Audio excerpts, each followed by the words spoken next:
सूरत हाल आज जो लड़ाई लगी हुई है ख़ित्ते में मशरिक़ वस्ता में ईरान, अमेरिका और इसराइल के बीच में, इसमें पहले मैं बताता हूँ कि ईरान ने क्या किया, फिर आपको बताता हूँ कि इसराइल और अमेरिका ने क्या किया।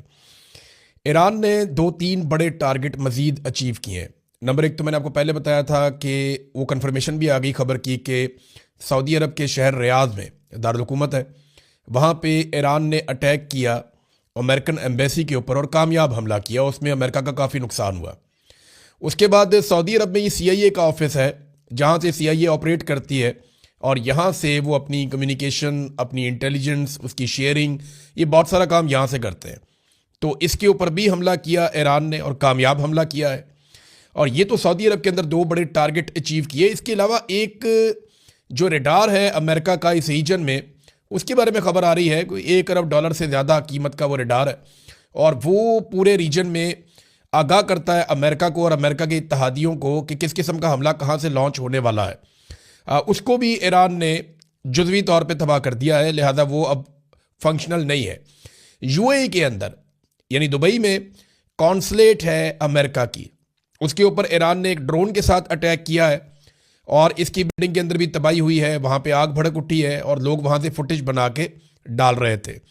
तो इसराइल के ऊपर लगातार हमले ईरान के चल रहे हैं। वो एक के बाद एक वेव मारता है और मिसाइलों की बारिश उन्होंने की हुई है। वो रोज़ाना सैकड़ों मिसाइल और ड्रोन्स जो है वो इसराइल भेजना नहीं भूलता। इसराइल के वो शहर जिनके बारे में हमेशा से कहा जाता था कि आयरन डोम लगा हुआ है, अमेरिकन पैट्रियट सिस्टम काम कर रहा है, तो इसराइल के ऊपर कोई भी हमला कामयाब नहीं हो सकता। तो वो कामयाबी होती हुई दिखाई दे रही है। लोग वीडियो बनाते हैं क्योंकि अमेरिका के और इसराइल के दिफाई निज़ाम को थका कर रख दिया ईरान ने। ये इन्होंने कैसे किया, इसके ऊपर हमने एक अलग वीलॉग करना है। मैं एक वीलॉग कर रहा हूं कि ईरान ने अपना पूरा का पूरा मिसाइल्स का स्ट्रक्चर क्यों बनाया, ईरान ने एयरफोर्स क्यों नहीं तैयार की, ईरान ने बाकी महाजों के ऊपर इतना काम क्यों नहीं किया, उसने मिसाइलों पे, ड्रोन्स पे, इन चीज़ों पे तवज्जो क्यों दी और उसकी हिकमत अमली क्यों कामयाब है। इसके पीछे बड़े बड़े हीरोज़ कौन थे जिन्होंने ईरान के लिए ये काम किया, जो ईरान के लिए हीरोज़ हैं। इस पर एक अलग वीलॉग करेंगे, बड़ी तफसीलात हम इकट्ठी कर रहे हैं, आपके सामने रखेंगे। अब इसराइल के ऊपर लगातार हमले हो रहे हैं। इसराइल की जो अहम तरीन बिल्डिंग्स हैं, उनके जो सरकारी दफातर हैं, वो सारे खाली हैं और उनको ईरान एक एक करके तबाह कर रहा है। और ये इंफ्रास्ट्रक्चर का एक बहुत बड़ा नुकसान है जो इसराइल को होने जा रहा है। इसराइल की बहुत सारी ऐसी साइट्स जहाँ उन्होंने बहुत इन्वेस्टमेंट की है, उनको भी ईरान तबाह कर रहा है, जबकि रोकने का खर्चा बहुत ज़्यादा है। ईरान के मिसाइल को जब रोका जाता है तो उसका खर्चा बहुत ज़्यादा है। ईरान के ड्रोन को जब रोका जाता है तो उसका खर्चा बहुत ज़्यादा है। इसराइली शहरियों की हालत इस वक्त यह है कि वो बंकर्स के अंदर चले गए हैं, तहखानों के अंदर उनको भिजवा दिया गया है। कुछ लोगों ने अपने प्राइवेट बनाए हुए थे, वो वहाँ चले गए। कुछ जो सरकार ने बनाए हुए हैं बहुत बड़े बड़े बंकर्स, वो वहाँ चले गए हैं तहखानों में। अब वो वहाँ पे ज़हनी मरीज बनना शुरू हो गए। वहाँ से इतलात ये आ रही हैं कि लोग उकता गए हैं जंग से, जिस तरह के धमाके हो रहे हैं और जैसी तबाही की खबरें इन बंकर्स के अंदर पहुँच रही हैं। यानी अगर बाहर तबाही ना हो रही होती और इसराइल कामयाबी के साथ तमाम मिसाइलों को और ड्रोन्स को रोक रहा होता, अमेरिका उसकी मदद कर रहा होता, तो सूरत हाल कुछ और होती। देखिए ना, अब अमेरिकी इस खित्ते से जान बचाकर भाग रहे हैं। 10,000 अमेरिकी खलीजी ममालिक से और इसराइल से निकलकर वापस जा चुके हैं अब तक की इतला के मुताबिक। और जो फ्लाइट दस्तयाब होती है, जैसे भी मिलती है, अमेरिकन वहाँ से फ़ौरन निकलते हैं। और ये अमेरिका की सरकारी पॉलिसी है कि निकलो यहाँ से जाने बचा के। तो इसराइली ये सोच रहे हैं कि हमने तो उनको लड़ने के लिए बुलाया था, वो अपनी जानें बचा के वहां से निकल रहे हैं और हम यहाँ पे बंकर्स के अंदर, जमीन के अंदर नीचे बैठे हुए हैं।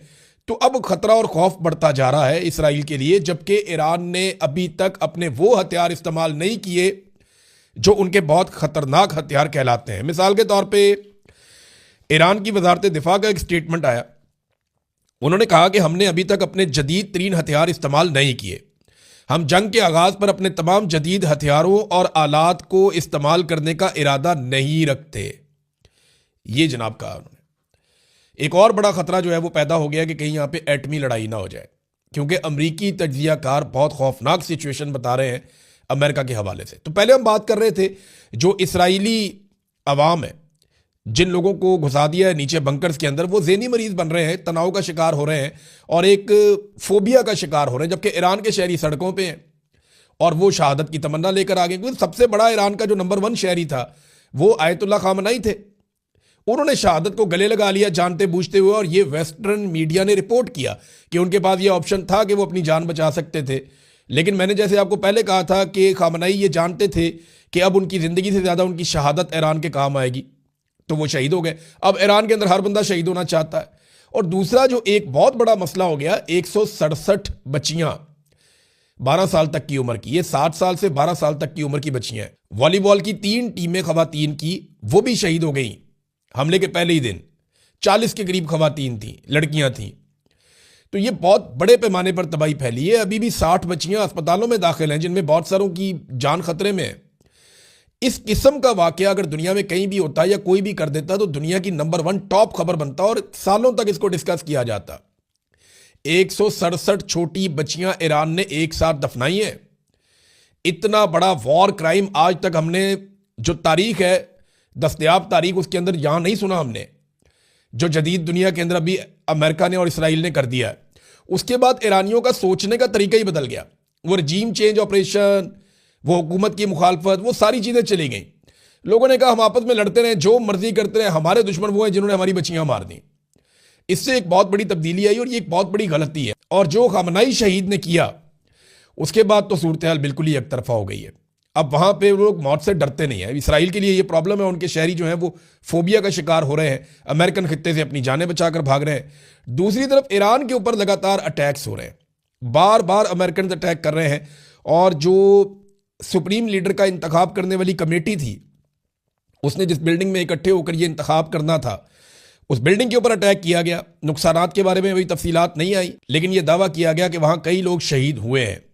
लेकिन अभी कुछ इतलात आ रही हैं कि कंफर्मेशन इसकी आ जाएगी, लेकिन बहुत सारे मीडिया ने इसको रिपोर्ट कर भी दिया है और तकरीबन कंफर्म हो गया है कि नए सुप्रीम लीडर मुंतखब हो गए हैं ईरान के।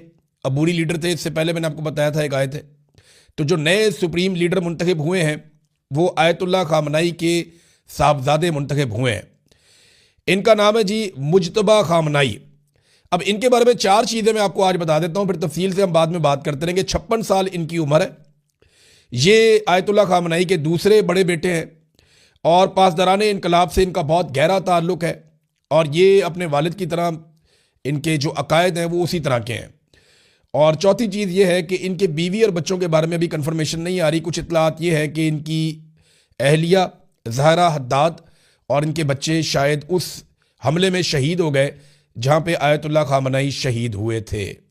अभी इसके बारे में पूरी तरह से कंफर्मेशन नहीं है, ये आने वाले दिन में आपको पता चल जाएगी। अब अमेरिका और इसराइल हमला तो कर रहे हैं ईरान के ऊपर, लेकिन उनके लिए बड़ा प्रॉब्लम यह है कि वो साइट्स किधर हैं जहाँ पे ये मिसाइल पड़े हुए हैं या तैयार हो रहे हैं। ईरान ने बहुत बड़े पैमाने पर मिसाइल तैयार करके छुपाए हुए हैं, किसी को भी इस बात का अंदाजा नहीं है। ईरान के पास जो लॉन्चर्स हैं वो मूवेबल हैं, यानी वो व्हीकल्स के ऊपर मूव करते हैं कि कभी किसी